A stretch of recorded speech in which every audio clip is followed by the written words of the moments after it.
October 1959, Durango, Mexico. A film set carved out of red dust and dry heat. A man named Miguel Reyes stands at the edge of the corral, watching his son load saddles onto the back of a production truck. Miguel is 44 years old. He has worked film sets since he was 26. 18 years of early mornings and late nights, of keeping other men's horses calm while cameras rolled and directors shouted. He is not famous. Nobody knows his name. But every horse on this set moves because Miguel tells it to. His son, Carlos, is 16. Strong kid, quiet like his father. This morning, Carlos is helping move a string of horses across the dry riverbed for a tracking shot. It is routine work. Miguel has watched it done 100 times. Then one of the horses spooks. Nobody sees exactly what startles it. A shadow, a sound from the equipment truck. Something small and sudden. The horse lurches sideways. Carlos goes down hard. His right arm hits the ground at the wrong angle. The crack is audible from 30 feet away. By the time Miguel reaches him, Carlos is pale and still. The arm is broken, badly. Here is the story. The production company's location manager is a man named Harlan Cross. He is efficient, humorless, and has been running film logistics in Mexico for 11 years. He arrives at the accident scene before the dust has settled. He looks at Carlos on the ground, looks at his watch, and makes a decision. He pulls Miguel aside. The words come out flat and practiced. The boy was working outside his designated area. The company insurance does not cover unauthorized movement of livestock. The paperwork Cross slides out of his jacket has already been filled in. Miguel needs to sign at the bottom. In exchange, the company will cover the cost of driving Carlos to the nearest clinic. Nothing more. Miguel stares at the paper. His hands are shaking. Not from anger. From something quieter and harder to name. If he signs, he releases the company from any further obligation. If he does not sign, he is off the payroll by sundown. And the hospital in Durango costs more money than Miguel has ever held at one time. Cross holds out a pen. Miguel takes it. 40 feet away, John Wayne is standing next to a camera dolly. In watching, he has been on this set for 3 weeks. He knows Miguel by name. He has watched this man work. The way Miguel moves around horses, patient, certain, no wasted motion, is the kind of skill Wayne respects without needing to say so. Men who are genuinely good at something do not announce it. Miguel has never announced a thing in his life. Wayne does not move yet. He watches Cross. He watches Miguel's hand holding the pen, 15 feet beyond Wayne, leaning against the side of an equipment wagon with a cigarette going. His Henry Fonda and Wayne are not close friends. They are cordial in the way that two men who have worked in the same industry for 30 years learn to be cordial. Their politics run in opposite directions. They have never discussed it directly. They do not need to. Out here on a dusty Mexican set, none of that means anything yet. Fonda sees what Wayne sees. He says nothing. He takes a slow drag from his cigarette. Where are you watching from? Drop your state in the comments. I want to see how far this story reaches. Wayne pushes off the camera dolly and starts walking. He does not walk fast. He does not raise his voice before he gets there. He simply walks across the dirt toward Cross and Miguel with the kind of unhurried certainty that makes people stop what they are doing and wait. He stops 2 feet from Cross. Hold on, he says. Just that. 2 words. But Cross stops. The pen stops. Miguel looks up. Cross recovers quickly. He speaks in the clipped, reasonable tone of a man who has handled difficult people before. He explains the insurance situation. He explains the legal language in the document. He explains, carefully and without emotion, why this is simply how things work on location shoots in Mexico. Wayne listens to all of it. He does not interrupt. He does not look away.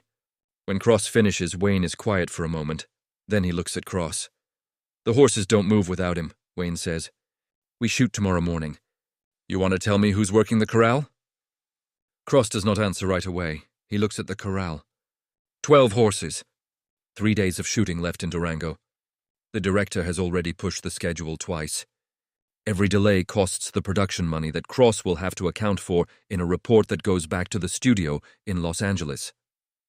He runs the numbers without needing a pencil. He has been running numbers like this his whole career. He looks back at Wayne. Wayne has not changed his expression. He is not threatening. He is not performing. He is simply standing there, waiting for Cross to finish thinking, the way a man waits for a slow door to open. "This isn't your business," Cross says. His voice is still flat, but something underneath it has shifted. "The horses are my business," Wayne says. "The man who handles them is my business." Cross looks at Miguel. Miguel is standing perfectly still, hat in one hand, the unsigned papers in the other. He looks like a man who has been through this kind of conversation before and knows that the outcome rarely depends on him. Cross takes the papers back without another word. He slides them into his jacket. He says something under his breath that Wayne does not respond to. Then he turns and walks back toward the production trailers. Wayne watches him go. Then he turns and walks back toward the camera without looking at Miguel. Miguel stands in the middle of the corral with his hat in his hand and his son 40 miles away in a clinic. He has kept his job. He does not know yet how he will pay the bill. He does not know yet that the question has already been decided. He puts his hat back on. He goes back to work. That is what men like Miguel Reyes do. The afternoon shoot goes long. The sun drops behind the ridgeline before the director calls the final cut of the day. The crew breaks. Men move toward the mess tent. Horses are walked back to the corral. The dust settles slowly in the cooling air. Miguel works until the last horse is fed and watered. He does everything the same way he does it every night, methodical, thorough. His mind is somewhere else entirely. Carlos is at the clinic in Durango. Miguel does not know the cost yet. He is afraid to know. He has $42 in his wallet. He has been sending the rest home every 2 weeks. That is how it works. That is how it has always worked. He finishes with the horses and walks toward the bunkhouse. He passes Wayne's tent. He stops. He has been thinking about this all afternoon. Whether he should say something. Whether a man like John Wayne would want to be thanked by a man like Miguel Reyes. He decides he owes it to his son to at least try. He knocks on the wooden post at the tent entrance. Wayne is sitting on a camp chair, with his boots off, reading something. He looks up. Miguel takes his hat off. He speaks carefully, in the slow English he has been building for 18 years. "Senor Wayne, this morning, what you did. I want to say," Wayne raises one hand slightly. Not a dismissal, just a pause. He reaches to the small table beside him. There is a plain envelope there. He picks it up and holds it out toward Miguel. Miguel does not take it at first. He looks at it. He looks at Wayne. "I can't. Your boy needs to get well," Wayne says. "That is all. Have you ever had someone hand you something at the exact moment you had run out? Not a loan. Not charity with conditions attached. Just one person deciding that another person's problem was worth solving. That moment changes something in a man. It changed something in Miguel Reyes that evening in Durango. And it changed something in the man who was watching from 30 feet away." Miguel takes the envelope. His hands are steady, but his jaw is tight. He nods once. He puts his hat back on. He walks away into the dark. Wayne picks up what he was reading. Henry Fonda steps out from the shadow beside the tent. He has been there long enough to see the envelope, long enough to understand what was in it without asking. He looks at the direction Miguel walked. Then he looks at Wayne. Wayne does not look up from his reading. "You didn't have to do that," Fonda says. A long pause. "No," Wayne says. "I didn't." Fonda stands there another moment. He nods almost to himself. Then he walks back toward the mess tent without another word. The two men never discuss it again. Not that night. Not during the remaining weeks of the shoot. Not in the years that follow, when they move in different circles, vote for different candidates, give interviews where they are asked about each other and answer. Carefully, what happened outside that tent in Durango stays in Durango for 23 years. The next morning, the set comes to life before dawn, coffee, equipment, the sound of horses moving in the corral, normal things. Miguel is there before anyone else. He has the horses fed and brushed and ready before the first camera crew arrives. He works without speaking. There is something different in the way he moves. Not slower, not heavier, just more deliberate. Like a man who spent the night reconsidering everything he thought he knew about other people. Wayne arrives on set at 6:15. He does not look in Miguel's direction. He takes his mark. He drinks his coffee. He does his job. At some point during the morning break, Miguel walks past the camera dolly and stops. Wayne is looking over some script pages. Miguel is quiet for a moment. Then he says simply, "My son will be fine." Wayne looks up. He nods once. He goes back to his pages. That is the entire conversation.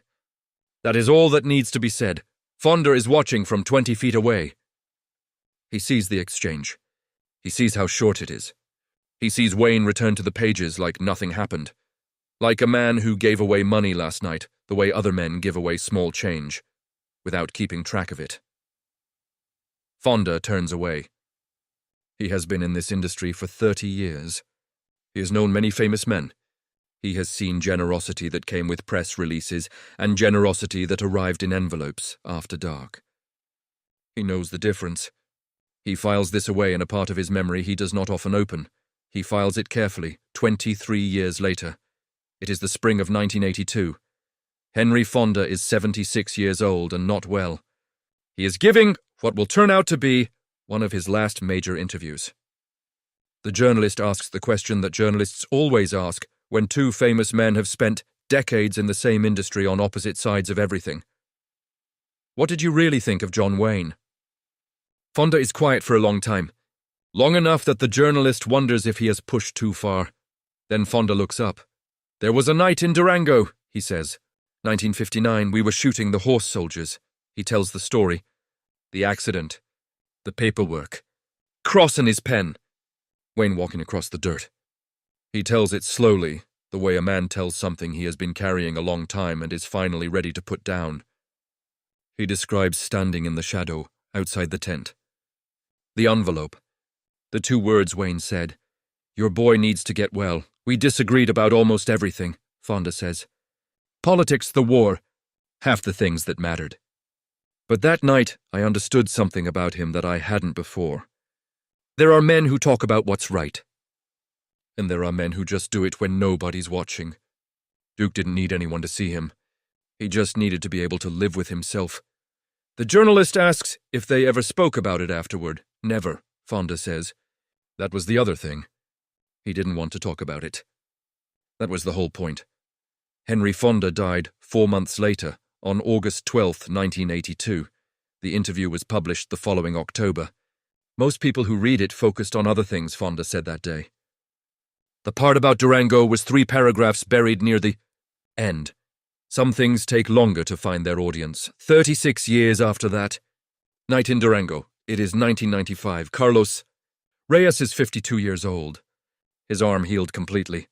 He spent his 20s working the same film sets his father worked, learning everything Miguel taught him. By his mid-30s, he had saved enough to lease a small parcel of land outside Durango. By his 40s, he owned it. The ranch is not large.